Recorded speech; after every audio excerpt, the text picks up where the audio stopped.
نبی کریم صلی اللہ علیہ وسلم کی طرف منسوب ہے کہ آپ نے فرمایا انا مدینۃ العلم وعلی بابھا، میں علم کا شہر ہوں اور علی اس کا دروازہ ہے۔ تو یہ حدیث نبی کریم صلی اللہ علیہ وسلم سے ثابت نہیں ہے بلکہ موضوع من گھڑت روایت ہے۔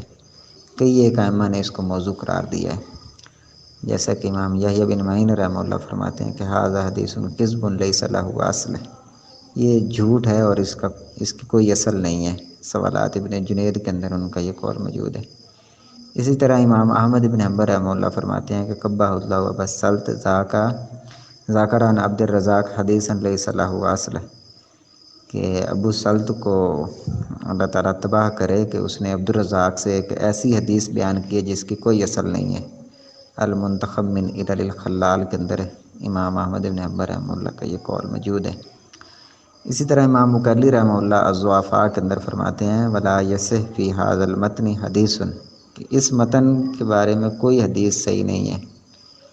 اسی طرح ابن جوزی رحمہ اللہ نے بھی اس کو موضوع قرار دیا ہے اور اس کی جتنی بھی سندیں تھیں ان کو اپنی کتاب میں ذکر کیا ہے الموضوعات میں، اور ان کا ضعف بھی واضح کیا۔ امام ذہبی رحمہ اللہ نے بھی تلخیص کے اندر اس کو موضوع قرار دیا ہے۔ تو امام ترمذی رحمہ اللہ نے بھی یہ حدیث نقل کی ہے تھوڑے مختلف الفاظ کے ساتھ۔ سنن ترمذی کے الفاظ ہیں کہ انا دار الحکمت وعلی بابھا، تو یہ الفاظ بھی ثابت نہیں ہیں۔ امام ترمذی رحمہ اللہ نے بھی ان کو غریب منکر قرار دیا ہے۔